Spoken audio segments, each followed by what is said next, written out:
Oh, hi, training professional. Quick vibe check. Did you recently spiral because you didn't have a perfect answer to a client question, even though the answer was literally impossible to know? Cool. Yeah, same. Thanks, brain. If your inner critic is acting like an over-caffeinated raccoon in a recycling bin, please get our free imposter syndrome toolkit for trainers. It helps you sort out which thoughts are real, which are anxiety, and which are just society yelling, you should do more, while offering zero solutions. Grab your toolkit at petharmonytraining.com/imposter toolkit. Again, that's petharmonytraining.com/imposter toolkit. Go rescue your brain. So we like to tell clients it's okay to advocate for themselves.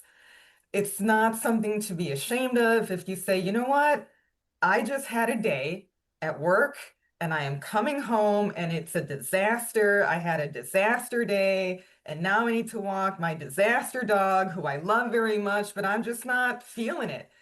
It's okay to say, we're not going to walk today because the more stressed you are as a human, the more that you're going to be stressed training your dog, right? And likely the longer that you're out, the more triggers your dog is going to encounter, which is going to make it harder for them to learn and for you to manage. And the whole thing just becomes a mess. So we just tell them to avoid it. Like, cool, don't go for that walk. Maybe stick with some indoor enrichment.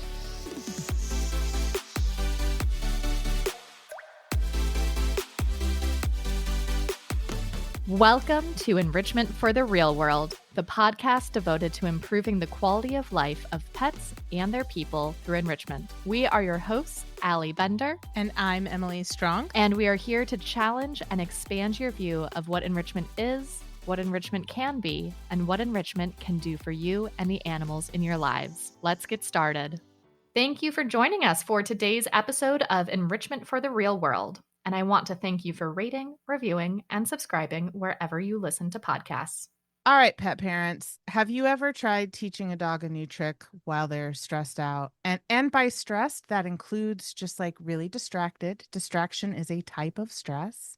Or even if your dog is just a little too hungry, like it's almost mealtime and you ask them to do something, regardless if it's stress, distraction, hunger, the experiment totally fails, right? Whatever you ask them to do, the dog's like, I can't even, sorry, bye.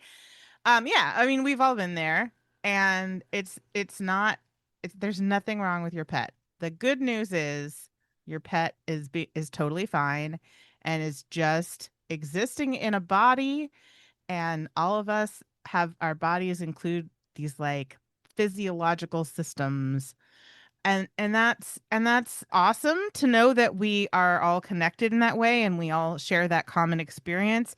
And also sometimes physiology is just poop. It's just poop. There's no better word for it. It's just poop.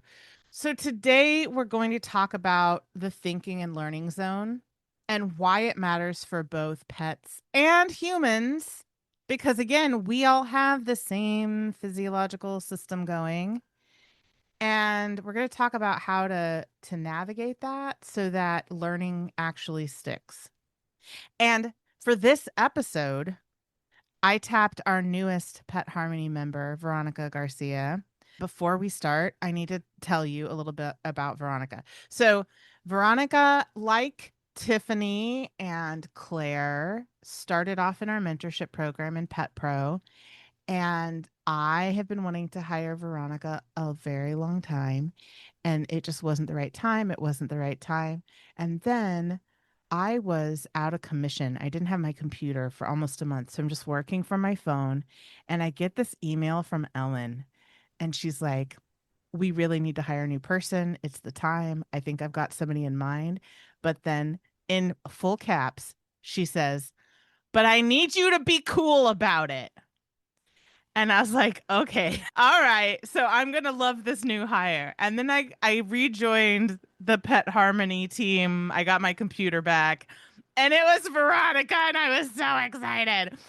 So the reason I'm so excited is because Veronica's not just our student. She's an amazing, highly experienced human being who's been working as a vet tech and a behavior person with Insight Veterinary Behavior, which Insight is our ride or die. We also have Valerie from Insight on our team doing some stuff for Pet Pro. So super stoked to have Veronica here. But that's exactly why I wanted Veronica to join this episode, because if there is anybody who has experience working with animals who are way too stressed, it is Veronica. So Veronica, say hi, introduce yourself.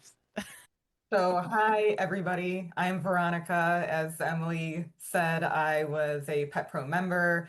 Basically, you've done my introduction for me. I do work for Insight Animal Behavior as a veterinary nurse there, and I'm starting to explore training and behavior consulting outside of that, in addition to helping families of our behavior practice that are really seeking overall behavior care for their pets, but a lot of medication focused as well.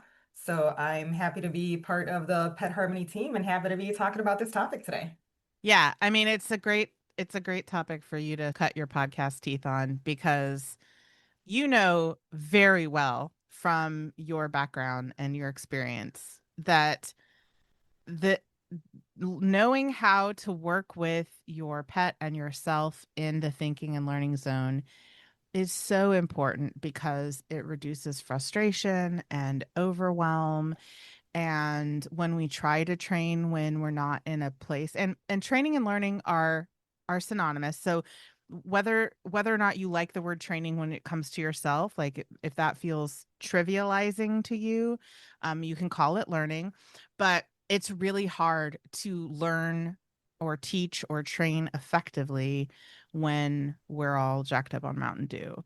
So our goal for this episode is that you will know how to identify when you yourself and your learners are in their thinking and learning zone, and you will be able to create that space for pets and their people, and that you will be able to make learning, dare I say, fun, right? Okay, so I want to start off by acknowledging the yes ands and the buts that are happening in people's minds, because when we say things like learning doesn't happen efficiently in the thinking and learning zone, if your brain is anything like mine, you immediately start thinking about all the situations you've encountered where that statement does not appear to be true, right? Like my brain, I just have an internal devil's advocate just constantly running. So if you're like me and you're like, well, but I can think of all these times that I was under extreme stress and I learned stuff, or my dog learned stuff. Yes, that is true. Your experience is valid, but we learn different things when we are stressed. So when we're in these like high stress states, our brain is better at paying attention to survival stuff and not as good at the future planning and the skill building. So it's not that you can't learn in that state, it's that you're learning things that may not serve you well in the future, or may not even serve you well in the present, right? And that's also true for dogs. And yes, it is possible to teach animals in a high state of stress, and you can be successful at it. And I will tell you that the sanctuary where Allie and I met, there were over 400 dogs in the dog department at any given time. It was an incredibly high stress area. With most of those dogs, they had complicated behavior issues, and there was nowhere we could take them on the sanctuary property that would get them into the thinking and learning zone when we first started working with them. There was nowhere we could go. There was no space where thinking and learning was possible. And so we learned how to use counter conditioning to get a dog from extremely high arousal, like fight, flight, or freeze mode, down to thinking and learning zone, so then we could do teaching. And we had to learn how to teach skills in this suboptimal situation where everybody's way too stressed out. So yes, it is possible. I have done it. We spent years, Allie and I, and the other two folks on our behavior team spent years perfecting the craft of training in high stress situations. And also, I will tell you that there was a lot of undesirable outcomes from having to train that way, including the animals learned every time a new situation happened that was maybe uncomfortable, they didn't just learn how to process it. They had to freak out first and then process. So the high stress response became a part of the learning process. And when I saw that, I immediately remembered every animal in my past, especially horses, that get called skittish or dramatic or unpredictable because they always have to go through a big emotion before they can get down and process. They have to have that spike. And I immediately felt bad every time in my past that I or my friends and colleagues had blamed the learner for doing exactly what our training methods taught them to do. Yeah. So so that's one of the things. It's even when it does work, there's some kind of junk left over that we really don't want to have to deal with if we don't have to, right? If our goal is emotional regulation, we can reach a training goal without ever reaching the emotional regulation goal by training in that heightened state all the time. So that is why this matters. I think that's one of the biggest reasons why this matters is that pets may learn under stress, but often they don't learn what we want. And they pick up some other kind of superstitious behaviors along the way that does not serve them well and takes longer to unteach later on. So there's just a lot of junk that happens along the way that's just not, it's inefficient to learn that way and to teach that way. And when we're talking about like the human experience of working with an animal and how exhausting and stressful and embarrassing that can be, efficiency is really, really important. So let's talk about how we would prefer to work if we have the ability to do it. Let's talk about how we should do it. So, what does this look like? Veronica, talk us through what we're looking for, what the thinking and learning zone looks like, and what we're looking for in an ideal learning situation. Right. Well, first of all, you made a lot of good points with you can learn, right, when you're under stress, and especially clients that come to see us at the behavior practice. That's probably what they've been doing because that's all they know how to do, right? And it's not anybody's fault that these are the skills they have at that current point in time.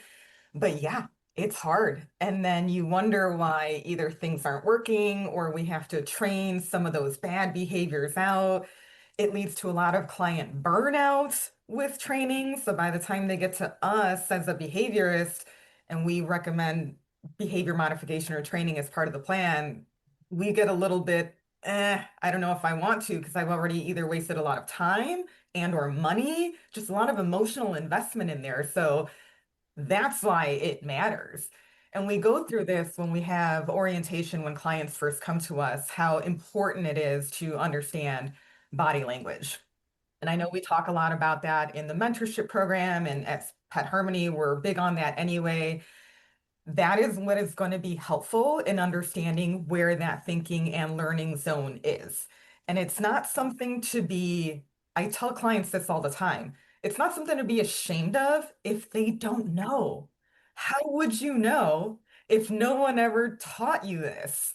Right? And there's a lot of us, and I used to be that person, right? We all started somewhere. So we've all had dogs for however many years of our lives, and we think we know our dogs. And we probably do. But there's nuance, and unless you're taught specifically how to read these things, you're probably not going to know. And that's okay. We are here to teach you those things. When we're talking about body language, we're talking about things that we can see with our eyes. So you're looking at the dog's ears, the dog's mouth, the dog's body tension, the dog's tail. We're forgetting the stories that we're telling ourselves about how we think they feel. We're just looking objectively at what they are saying with their body. And things can go up a ladder of escalation where they get more and more stressed, and they can also come back down. So we're looking for those areas at the bottom part of that ladder of escalation where they're calm. You see some nice relaxed ears, they are alert, they're engaged. They aren't sleeping, but they're not hyper vigilant, always looking around to what's going on in the environment. That is when they're most amenable to learning. And I share with clients that this is the thinking and learning zone. That's the place we want to be. If we are outside of that zone, it's going to be so hard to teach new information and, like you said, to get that to stick. It shouldn't be that big of a battle when you're in that green zone. So that's what we're aiming for. Yeah, yeah. And I think a question that a lot of people ask when we talk about this, both pet parents and professionals alike ask this question like, well, if we're only working with them when they're calm, how will they learn stress resilience? How will they learn how to handle the situation when it is legitimately stressful? And that is such a beautiful question. And the answer is we do work up to stressful situations, but you have to think of it like grade school. Like you're not going to throw a kindergartner into a high school exam, right? We have to teach them in a position where they can learn. And then it's about proofing, generalizing those skills in like gradually more and more intense situations. And in the episode where I interviewed Tim Lewis, we had this great conversation where he was talking about it as training the amygdala. Like you do like this amygdala training. So you're training the animal how to do things when they're under this extreme stress. And I asked him, is it that they're learning how to do this under extreme stress, or is it that they're just less stressed because they have the skills to know how to handle this situation? And he was like, that's a great question. And we don't know. We actually don't know yet. We haven't, that has not been researched yet. So I think that my take home point from that conversation was if you are always keeping an eye towards teaching your animal to perform these skills in a calm way and you're gradually introducing these stressors, but your criterion for success is that your pet can stay calm in these increasing situations, whether your animal is actually stressed but skilled or skilled enough to not be stressed almost doesn't matter, because either way, what we want is an animal who can skillfully handle stressful situations in, what that come up in their life that are unavoidable, right? And that's true for us too, but we'll talk about the humans a little bit later. Okay, so talk about situations in which you've had some real world experience with this, Veronica. Just as a pet parent, before I knew what I know now, I took my dog Preston to a basic obedience class. It's a group obedience class with I'm using quotations, positive reinforcement training facility. And it was a small group of maybe 6 other dogs. And while he was already pretty good at basic manners, sit, come, that sort of thing, we got to that class, and his fear of the other dogs caused him to forget anything about what he knew. And again, this is back when I didn't know any better. I was just calm but frustrated. I didn't understand. I'm like, he knows how to come when called. He knows how to walk at my side, but instead he chose to just freeze and pancake in that class. And looking back, I just feel horrible for him that we went through that experience together and I didn't know, but have to take it with some grace, right? We do the best we can with the information we have at the time. But that's a perfect example of, yeah, he can learn, but just not in that environment. We weren't learning anything there. He was like, please get me out of here. I'm not comfortable. Yeah, I mean that's hard because group classes, I think, are have a special kind of pressure because not only have you paid for them, but like you're there with a bunch of other people with their pets. And so you feel like you're like maybe a little bit of performance anxiety, and you feel the pressure to like please the teacher and follow the instructions. And so I think I've even found myself in situations where when I've taken a foster dog to a group class, I have pushed my dog farther than I would in other contexts because there's like that pressure. And so like you did a beautiful job of saying you give yourself grace and you did the best with the information you had at the time. And also I think group classes are a place where even when people have better information, they still feel pressured to push their dogs farther than they would. So I think one thing that would be helpful in group classes is for the teachers of group classes to upfront give people permission to remove their dog from a situation or opt out of an activity if the dog is a little too stressed. And I would even say like guiding their students to say, okay, your dog is taking food a little bit frantically right now, so that tells me your dog's a little more stressed than we would like them to be. So what happens if we move them behind a barrier or move them farther away from the other dogs or work on something easier, right? So I think if group class teachers were better at modeling that, like paying attention to the ladder of escalation and giving their clients permission to do that stuff and normalizing it, I think that would be helpful a lot. And I know there are group class teachers who do that, who are like that, but it would be awesome if that was more kind of common industry practice, right? I agree. I'd love to see more of them starting off with it's okay to advocate for your dog. Like there's no shame in that. It doesn't mean that you're behind. Everyone has good days, bad days, medium days, right? And maybe it's just one of those days. Yeah, yeah, exactly. I had a not not the same experience, but I had a recent experience where I accidentally pushed Miley too far for a different reason. And that is that Miley, I talked about this in a recent episode with Allie. Miley recently went through her big girl heat cycle, and the breeders warned me that it can, hormones are hard, right? And I know a lot of adult Basenjis, so I know what their behavioral tendencies are. And nevertheless, when Miley went through heat and overnight became kind of resource guardy towards other dogs and became reactive, not eustress, distress, conflict seeking, reactive towards larger dogs, it hit me harder than I expected. And I had to do some work on myself. I was like, let her go through her experience. She's a teenager. Like, stop having these expectations for her to be perfect. We all, you know this, Emily, you know that puppies are more pro-social, and as they age, they become less social, that hormones are hard. You know all of these things. Give Miley the space to be an imperfect beast, because that's we are all imperfect beasts, right? So I had to go through that. I had to process my emotions. But the thing about this is that because I have no experience with Miley being reactive, I didn't yet know her full ladder of escalation. And what is tricky is that her very first arousal signal is a full mohawk.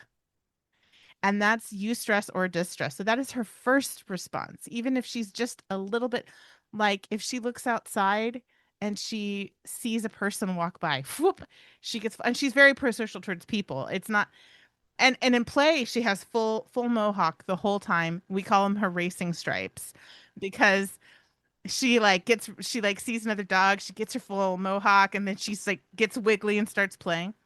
So if that's the first rung on her ladder of escalation for eustress or distress, and it looks pretty dramatic, and I don't know the rest of her ladder of escalation, what that set me up for was we were out on a trail. I was taking her on an adventure walk, and someone walked by with a Norwegian elk hound, which is significantly bigger than a Basenji, and she got her racing stripes on, and I was like, "Oh, yeah, like cool. She's fine with this dog." And then the dog got closer and she got tense. Like all of the sudden, all of her muscles tense up and she was like, "Rah, rah," and she kind of like pulled it to the end of the leash, like lunging at this dog.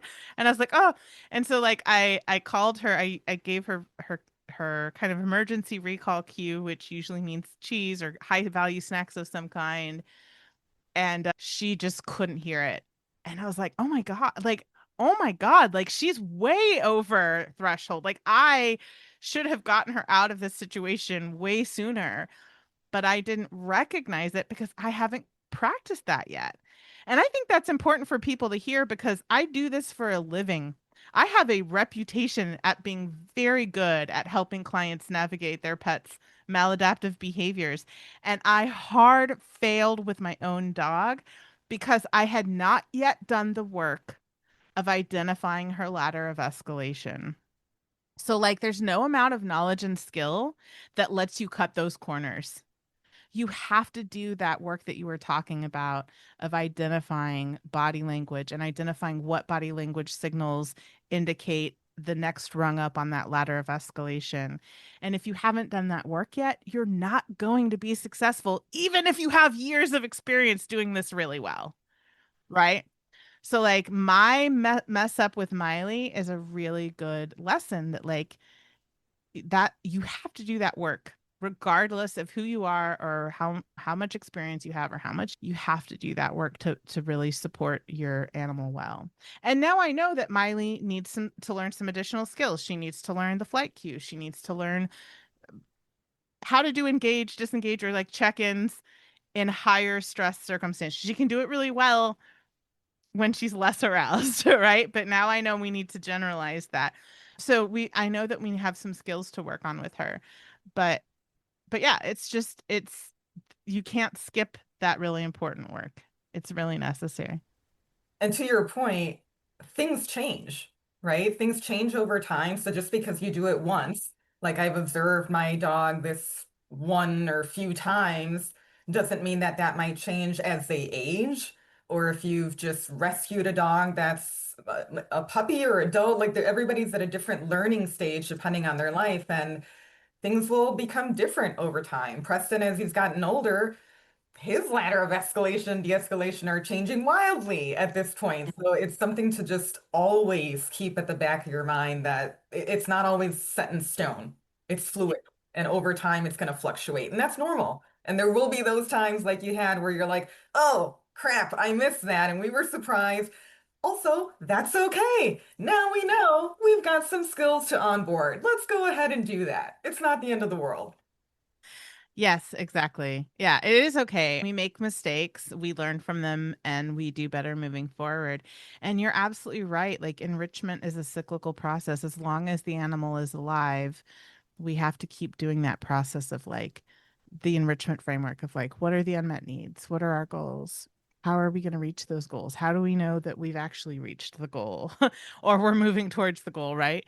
And that shifts over time. Copper has fewer rungs in his ladder now that he's 16 and a half, almost 17.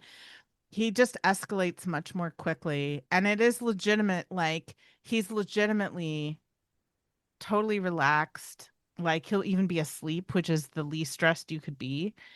And then there's just fewer rungs on his ladder as he's gotten older.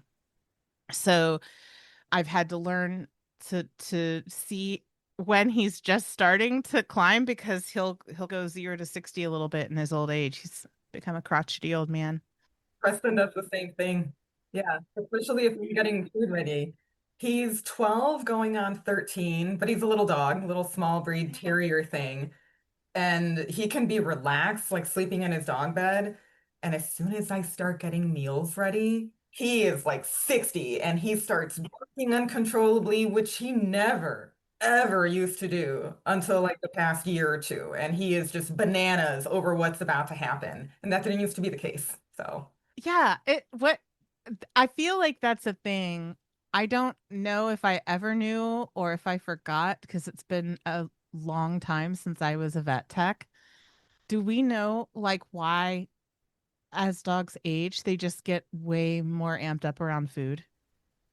For him, I suspect that it's a little bit to do with his vision as well, because he's following me around the house a little bit more and he just can't see that well. He's got some lenticular sclerosis, and I can see that when he's outside in the yard. So when I'm getting his food ready, to me, it seems like he's trying to keep track of where I am. So he knows where to go when the time comes that I'm putting the food down. So I think that's part of it, because if I gate him off somewhere else while I prepare the food, he's much more calm. He's not like right next to me. He's like in his matted place, like just waiting. He's a little bit less excited if I do that. That's my own anecdotal information there. Yeah, I'm just curious about it because I've seen that in a lot of senior and geriatric dogs that they just become very persistent about food, and Copper definitely is like that too. Like he's very insistent that we share our food with him. He'll go to the kitchen and he'll like ask for food, like nudge at the fridge, and like, buddy, you already ate. So I was just curious if we know why that is, but it's okay. But it is good to know that, like, if you have an older dog, you may want to pay attention to food as a potential stressor. Not to not use food in training. We just did an episode on how to make food less exciting. But that if you're trying to keep your dog in thinking and learning zone and the food that you're using is working against you in that regard, you may need to do some work around, like some foundational work around, can my dog be in the thinking and learning zone in the presence of food? So that's part of it. Yeah. And this isn't just about pets, uh, pet parents, clients, and professionals. We also, like I said at the beginning, have the very similar physiological systems as non-humans, especially dogs and cats, that the pets in our home. And so it's the same for us. It's really hard for us to do our best skill building type of learning when we are also too stressed, right? So let's talk about how we help support our clients and ourselves when we are in that situation as well. How do you support clients when you see that they also, like their pet, are not in the thinking and learning zone? Well, we see a lot of clients, especially that are having a hard time on walks, whether it's pulling on leash or lunging or barking, it runs the gamut, right? It's the things that happen when you walk your dog outside, whether it's in the suburbs or in the city. And everyone has this belief that that's where the physical exercise takes place and it must be done. Now, granted, there is something to that if you're living in a small space or there is no other way and you have to go outside for that walk for elimination, sure. But if that's just if going out for a walk is the only thing that you're doing for like enrichment, then there are other ways that we can achieve that inside. So we like to tell clients it's okay to advocate for themselves. It's not something to be ashamed of if you say, you know what? I just had a day at work and I am coming home and it's a disaster. I had a disaster day and now I need to walk my disaster dog, who I love very much, but I'm just not feeling it. It's okay to say, we're not going to walk today because the more stressed you are as a human, the more that you're going to be stressed training your dog, right? And likely the longer that you're out, the more triggers your dog is going to encounter, which is going to make it harder for them to learn and for you to manage. And the whole thing just becomes a mess. So we just tell them to avoid it. Like, cool, don't go for that walk. Maybe stick with some indoor enrichment if you have a Kong or a puzzle, some long-term calming project that they can work on. Kudos if you've prepared this in advance, if you have super low bandwidth, so you don't even need to take a lot of time to put it together, and have that be a way where your dog can either forage some treats around the house, do some shredding, do some licking, anything that gives them some mental enrichment while also getting some of that physical activity out too. Yeah, yeah. That's a really good point, that what you can do instead is find a different way to meet your pet's needs. And if you don't have the skills for that, you don't have an idea on how to do that, that's what your behavior professional is for. You can reach out to them and be like, I can't do these walks. They're so stressful. What are some other ways that I can provide mental and physical exercise for my dog? And we have talked about this a lot in the podcast. So you've got free resources. I'm sure other podcasts also have ideas. So you can use free resources if you don't have a behavior professional yet. But if you're really struggling with this, like that's the point of our job, is to support you through the challenges that you're experiencing with your pets. So that's a big part of it. And I think, like, one of the things that we as professionals can do is, just like we talked about with the group classes, like front load the normalization of self-care, right? Like, just be like, so you start off your working relationship with your clients being like, it is okay if you are too stressed out or too tired to process this new information, to follow the training plan that I've given you. The reason that our management strategy exists is so that you have the space and the grace to be a human and take care of your needs. And then when you're ready and able, you can do the thing, right? And so I think if we just start off our relationship telling clients it's okay to tell me no, it will go a lot better for everybody, and our clients will be less stressed overall. And we'll be less stressed too, because I very know, like Pet Pro, like all I do all day, every day is support other behavior professionals. I know, like part of the reason that professionals push their clients is because they are feeling pressured to give their clients results. And so it's like, client, you have to do the thing that I've told you to do so that I can prove to you that I'm valuable and I know what I'm talking about and I'm good at my job. And it's like, yes, the best way to prove to your client that you're valuable and you know what you're talking about and you're good at your job is to support them and alleviate their pain points and help them navigate the emotional complexity of having this animal with multiple challenges, right? So yeah, it is really important to pay attention to all of that. When you have done the work of identifying your own ladder of escalation and de-escalation, did you have any discoveries along the way of like, oh, it turns out that this thing that I do is a signal that I'm getting more stressed out? I know I'm getting more stressed out when I can't focus. When I start, I'm generally good at multitasking, but I know that if I start getting a little stir crazy in my brain and it's just in a 10 million different directions, that's not normally me in a way that I can't sustain it. So that's a good first sign of, okay, I need to take a deep breath.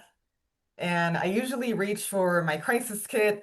I do some breath work. I do some grounding exercises. And just being able to acknowledge that is a big step for me because I wasn't always able to do that. So the fact that I can even know how to calm myself down is pretty huge. Pretty proud of that.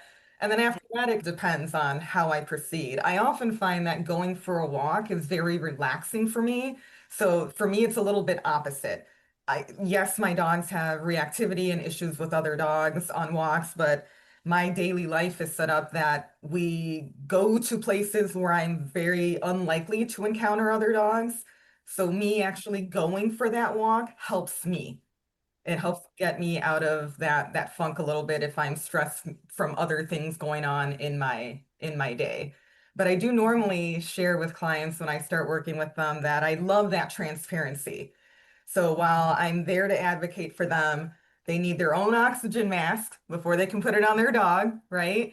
So I tell them that if we are going through our training plans and if something changes and there's stuff that's come up with the family or with life that you didn't expect and we're getting behind. I just had this happen with a client where they were all about all the homework things we discussed, but by our third session, life got lifey and things changed and they got behind on homework. And because we set that precedent in the beginning of it's okay to tell me that, they did. They said, we're overwhelmed, we're behind on our homework. I said, that's awesome. It's not awesome, but it's awesome that you're sharing that with me so we can pivot, narrow down where the really sticking points are, and let's just make it even more simple and focus on one thing at a time. And we're going to make so much more progress that way. They'll feel so much less overwhelmed that way. Everybody wins. I love that example because you are modeling how to complete your own stress response cycle while helping your client to do the same. So it's like we're all decompressing at the same time. And by helping them to do that, you help yourself too. We say this all the time, like self-care is client care, self-care is community care, but I think that can be pithy and hard to sort of like connect the dots to real life, but that is a really good example of how self-care is client care, right? Because you are taking care of yourself and you're doing that with your client, everybody's benefiting from that, right?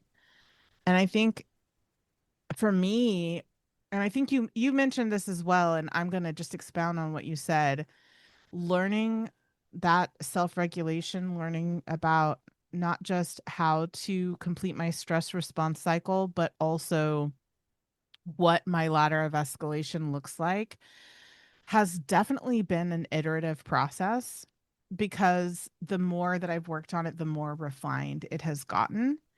And I used to say the first rung on my ladder of escalation was that I would feel this sort of like burning sensation in my solar plexus. I when I say I used to say this, I mean like a couple of years ago. Like I used to genuinely think that that was the first rung, that my first sort of sign of stress was this kind of burning sensation in my solar plexus. Then I have realized over the past couple of years that that's not actually true. That I have been able to identify other rungs before that. And so I've gotten even better at catching myself earlier on in that escalation process. And what's fascinating is that the actual first rung on my ladder of escalation is that my sensory processing sensitivities get amped up and I become more sensitive to sensory input in my environment, which increases my startle response. So, the first behavior that I can observe in myself that tells me that I am a little bit dysregulated is when I start having like startle responses to unreasonable things. And this just happened. Like we went to the Olympic Peninsula. We were out there for 9 days, I think, and it was lovely. It was a lovely trip. It's my favorite place in the world. It was delightful. We had so much fun with Miley. But when we got back from that trip, I noticed that I was having these big startle responses to little things, and I didn't feel stressed. I didn't feel that stressed, but I was like, you know what? I am a little bit stressed because even if I'm traveling to my favorite place on earth, travel disrupts my routine. The planning and execution of travel is draining, even if it's fun. It might be eustress, but it's still stress. Miley went into heat while we were in the Olympic Peninsula, and she came back and she like the first thing she did when she walked back in the door was roll up on Copper and be like, "You better leave my people alone. These are my people now." And like got really aggro with him about like existing in our space, right? So like there were these little stressors, but didn't I didn't clock that I was stressed until I observed my startle responses being out of whack. And then I was like, oh, I actually need to do some work, some decompression work before I escalate so that I don't escalate. It's that simple, right? We don't want to escalate because we can't show up for ourselves and for other people when we're in this sustained state of stress. So that was like a really big aha moment for me that like I say this all the time to clients that like just start with whatever ladder of escalation you can currently identify, and over time you'll know your pets better and you'll be able to refine that ladder. And it was a moment where I was like, "Oh, that's true for me too. Like that's true for us too. Like our own ladders, we also refine our understanding of ourselves as well. It's not just refining understanding of our dogs, right? Or our pets of any species." So that's a big deal. And it's hard when you're you are really motivated and you're go go go and you want to do things. It's hard when your clients are like trying to do all the things. It can be hard to rein it in, but how do you do that? Talk to me about how you help yourself and your clients prevent themselves from becoming dysregulated. What does that look like for you? For me, I do a lot of open-ended questions and really just get to where their pain point is at that moment in time.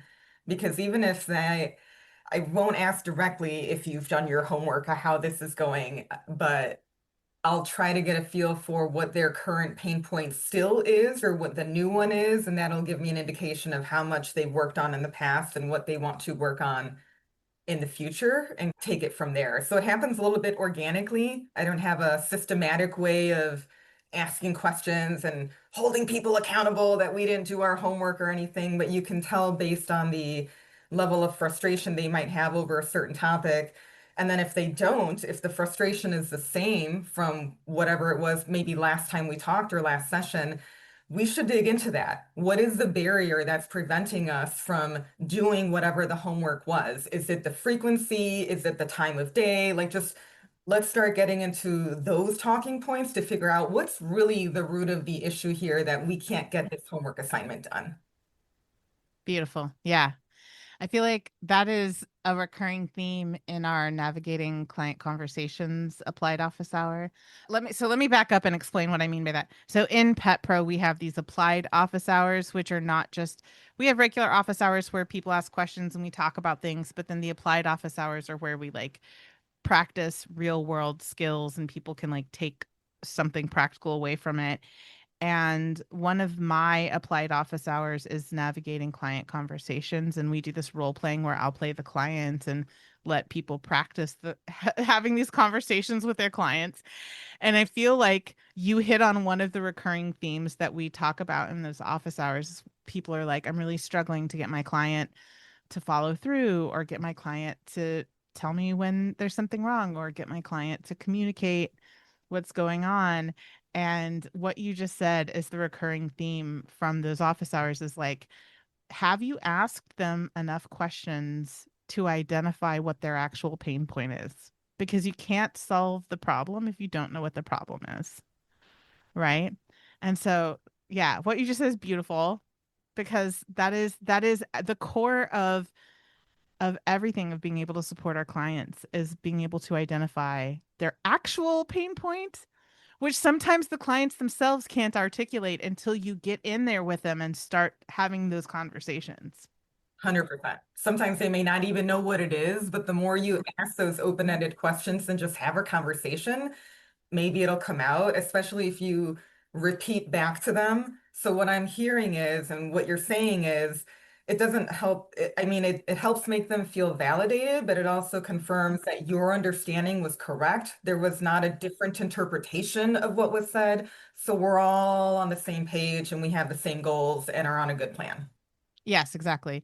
That technique is called mirroring, by the way, where you repeat back to your client what they said to you to make sure that they feel heard and that you heard them correctly and that you didn't miss anything. So, yes, mirroring is a really important component of that kind of client communication skill set that is so necessary for us to really truly support our clients and help them stay in the thinking and learning zone as well. So they're not just existing in the state of chronic stress while working with us.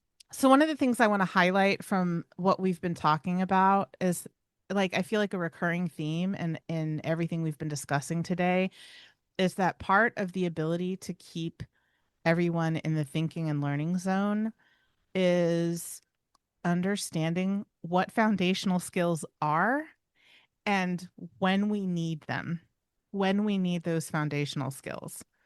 Because like for example, if you're finding out that like one of the issues that your client is struggling with is that they're trying to get their dog in the thinking and learning zone but they're using food and food is increasing the dog's arousal, people might think the foundational skills are priming the clicker or look at me or hand targeting or sit, and none of those things are relevant. The actual foundational skill is can your dog work around food while still in the thinking and learning zone? So we need to go start way back. We've started way too far forward in the plan. We need to go all the way back to the basics and just work on can you be cool like Fonzie around food, my friend? Right? Yeah, and I think a lot of the times we as behavior professionals and also the clients, they want to go straight to the fun stuff. And what we think is going to be that one skill or that one technique that's going to fix the issue.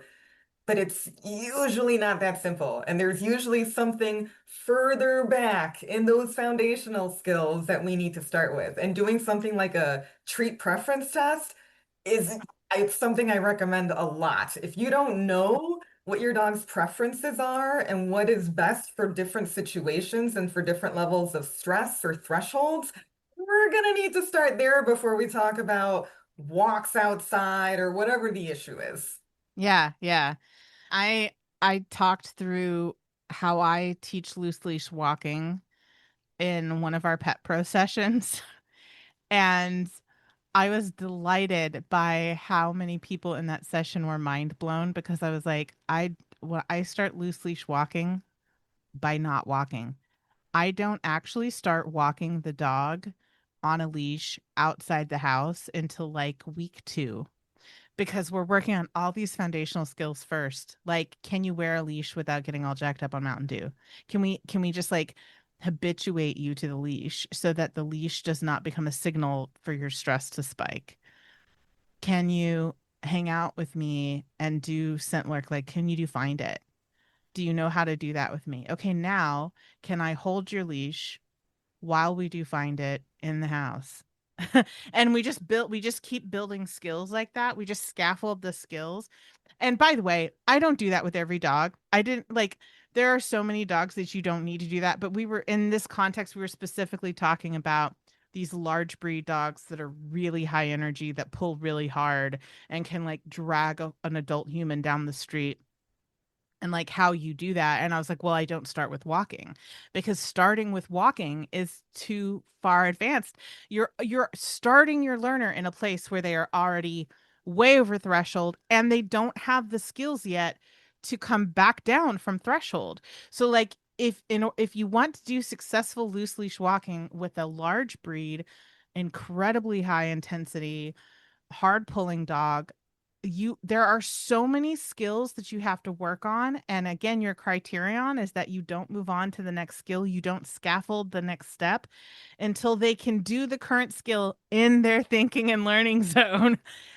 And so we were just talking about what that scaffolding process looks like with those dogs, and like it was delightful to see how many people were mind blown by that. But I was like, yes, that is where the learning needs to happen.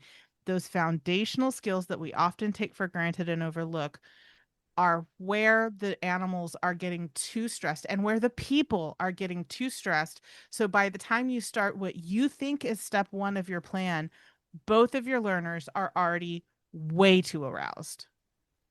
Right. And I think we get that when we have a lot of our clients coming to our behavior practice.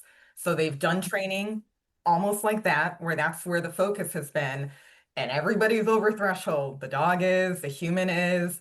And that's why it's such a big ask for us to say, we're going to restart training and we're going to go through foundations. And everybody's like, how is this helping? Like we're taking so many steps backwards and it's difficult for them to understand that process, but it's because those foundation behaviors were missed the first time. Hey, it's not okay, but it's okay. Not everyone knows that. Not all trainers are the same. They're not all teaching it that way, and everyone wants to get to the end as fast as they can. But that's what can lead to some of that struggle in getting there because we didn't do the work on the front end of making sure the environment was setting us up for success.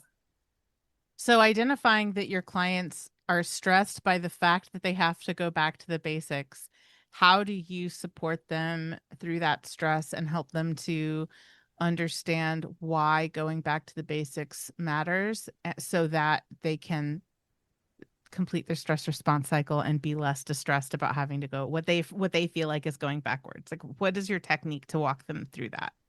I think a lot of it is education. I think it's all in understanding how organisms and frankly their dogs specifically learn, and also the different factors that are contributing to their behavior so that they realize that behavior is complex. It's not just one or two reasons that their dogs are behaving a certain way. There's lots of different factors involved. Understanding just the concept of thresholds, because a lot of people don't know that. It's like body language. You don't know unless someone has explained it to you. And the whole concept of trigger stacking, which continues to blow people's minds, and I love blowing people's minds with trigger stacking. But all of those things, I don't know if it's any one or two things, rather that the whole perspective. It's usually a mindset shift that happens when all of this information is shared that, oh, this is why we start here now because we're going up in this progression. So I don't know if it's one or two specific things more than just that overall approach. Yeah, I think that's beautiful. And also I I know that there are people out there who are probably thinking, like, my clients don't care about that much exposition. Like, when I talk my client's ear off, their eyes glaze over. And I think an important sort of like educational tool that we as behavior professionals should acquire that serves us well is learning how to teach all those things through a show don't tell method. So like you don't have to do all of the exposition if that's not what serves your client. And definitely like one of the reasons we hammer so hard on taking a descriptive rather than a prescriptive approach and like observing your outcomes and adjusting based on those outcomes is because there are some people. I am a Y person. There are other Y people who are like, if you show them what to do, they want the exposition, right?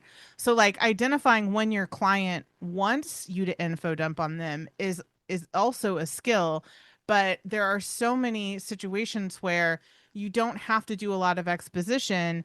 You can tell like the way that I do it with clients is like today we're going to work on body language so that next session we can create a ladder of escalation so that in the next session we can start observing what things in your dog's environment are actually stressors. So that's the limit of the exposition I give them. It's like what, one or two sentences, and then I'm like, let's practice this to see what that looks like, right? And so we can do this little practice session in the moment of like, okay, so you pulled out your toy or your dog's toy. What changes did you see in your dog's body, right? And I'm like, oh, okay, so what does that tell us about that toy? Oh, the toy is not interesting to this dog. The dog turned the head away and started like wandering around. Okay, that's beautiful. Good. Okay, now let's take out this piece of food. What changes do you see in your dog's body? So you don't have to info dump on your clients if that's not how they want to learn. In order to do the thing that Veronica just said, education does not just look like info dumping on your clients, unless that's what they want. But you can reduce their stress by showing them how these basics have value and giving them these immediate aha moments of like, oh, yeah, I didn't think body language was that important, but it turns out, and we did this little exercise and it blew my mind, right? So I think that's such a important thing for behavior professionals to realize because I often see these like conversations happening between professionals about like, well, you have to educate your clients, and then other people are like, no, just jump in and do the thing. And I'm like, y'all aren't actually arguing. I know you think you're arguing, but like you're both achieving the same thing. You're just achieving it in different ways. Well, you both potentially are achieving the same thing in different ways, but you'd have to observe your client's response to know whether or not you're actually achieving your goal, whether you're doing a show or a tell, right? So that's my little TED talk about what it actually looks like to educate people and the different ways that you can achieve that. So part of that is also creating an environment that supports your learners. And we talked about this a little bit with the group class of like how there are opportunities to set the stage for the dogs in class to succeed and normalizing what it looks like to sort of like step away from what the group is doing to better support your own dog. Um, but what are some examples of how you sort of set up your environment for to support Preston in the learning process and in staying in the thinking and learning zone while Preston is learning? So for him, if I'm working at home, if we're training at home, I know that he and his sister Sprite, they're both reactive to dogs walking by the house. So at the front of the house, there's windows, you can see outside. I like the windows open.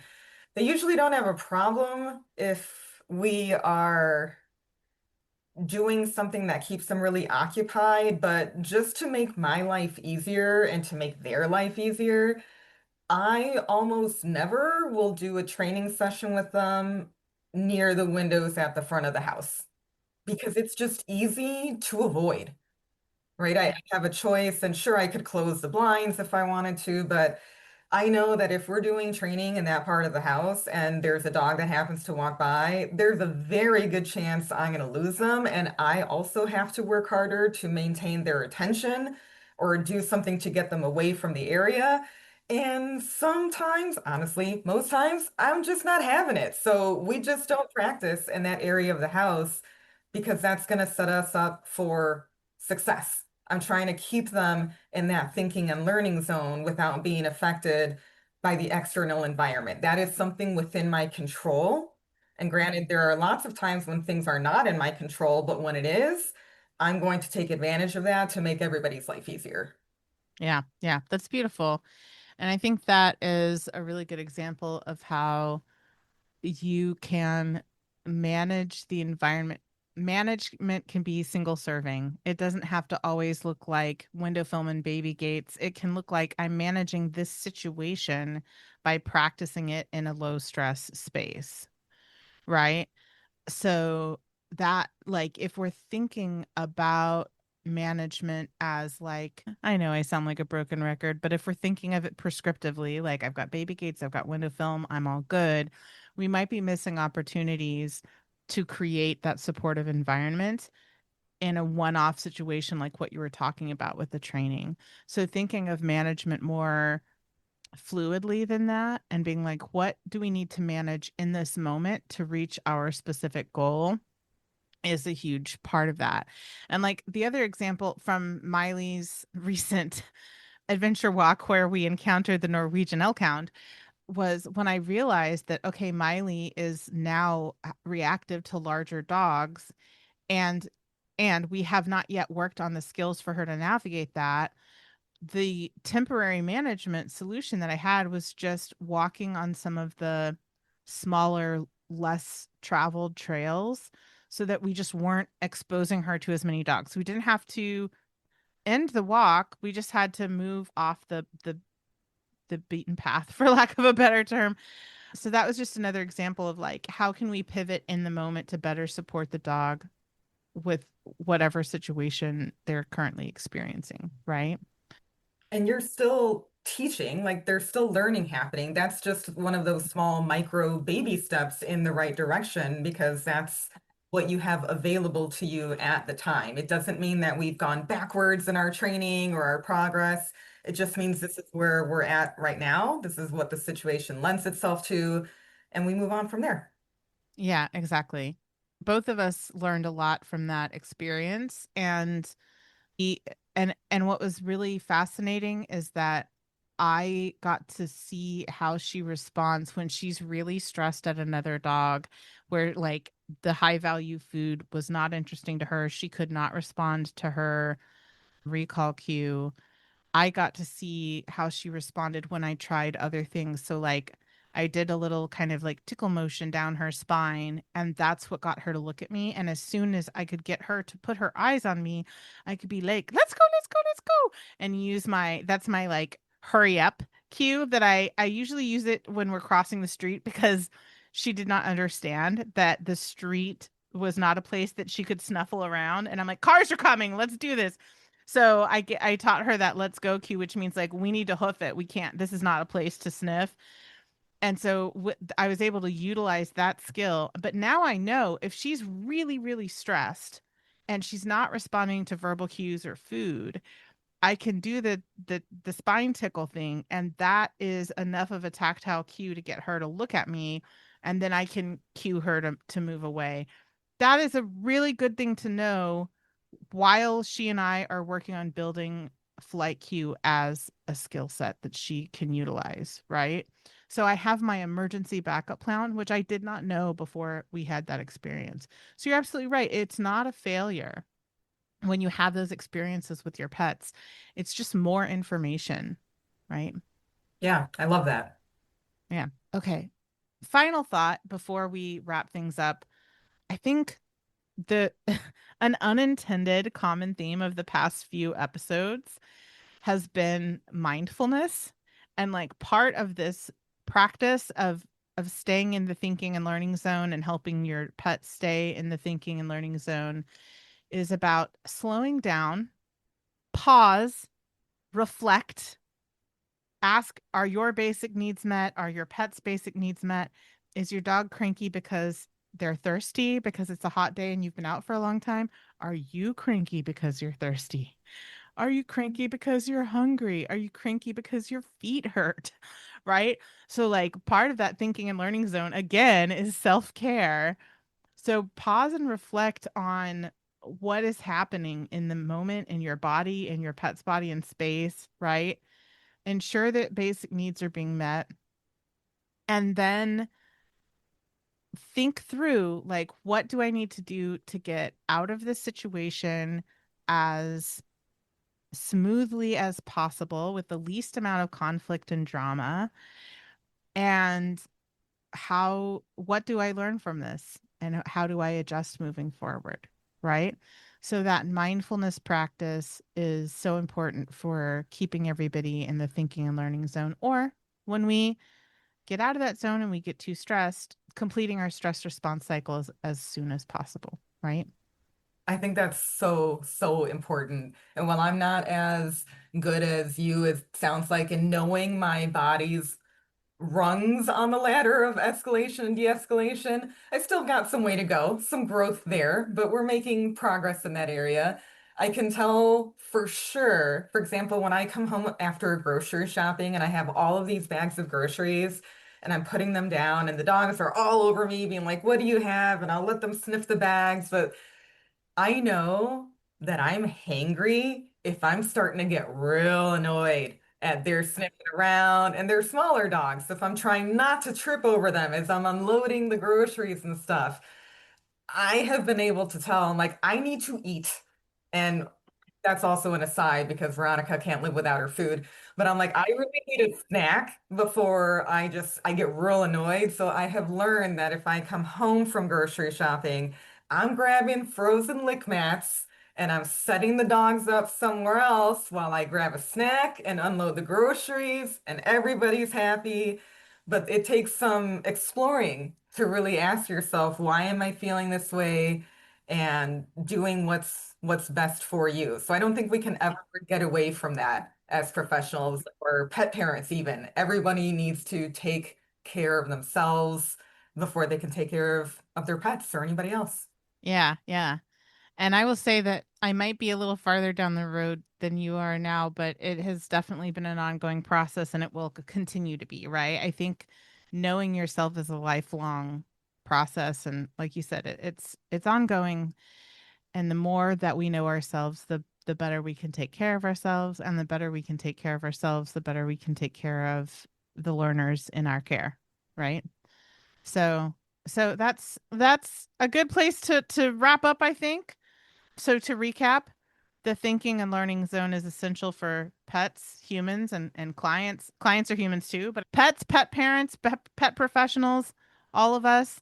And we can only do that really important sort of skill building and future planning work when we're all ready for it, when we've taken care of ourselves, when we've set up an environment that facilitates learning and communication and interaction.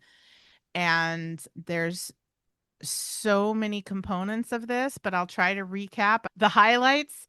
Never underestimate the foundations. Identify which foundations need to be worked on. If you're a behavior professional, help your clients connect those dots as well so that it doesn't feel discouraging like they're having to take backward steps, but they understand the value of what you're doing.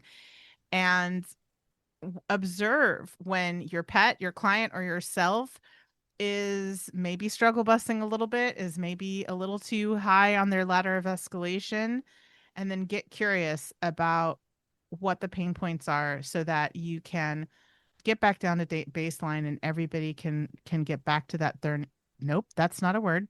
Thurning, not a word. So that everybody can get back to that thinking and learning zone. I hope you enjoyed today's episode, and if there's someone in your life who also needs to hear this, be sure to text it to them right now. If you're a pet parent looking for more tips on enrichment, behavior modification, and finding harmony with your pet, you can find us on Facebook and Instagram at Pet Harmony Training. If you're a behavior training professional dedicated to enrichment for yourself, your clients, and their pets, check us out on TikTok and Instagram at Pet Harmony Pro. As always, links to everything we discussed in this episode are in the show notes. Thank you to Ellen Yoakum for editing this episode and making us sound good. Our intro music is from Penguin Music on Pixabay. Please rate, review, and subscribe wherever you listen to podcasts. That helps more pet lovers and professionals find us so they can bring enrichment into their world too. Thank you for listening, and here's to harmony. So it's also a less efficient process when we're trying to work with our learners way over stressful. No, oh my God, what is wrong with me today? I do know how to use words. Words are something that I'm typically okay at doing. You have the best words. Everybody says though. The best word. Okay, I got this. I could do this.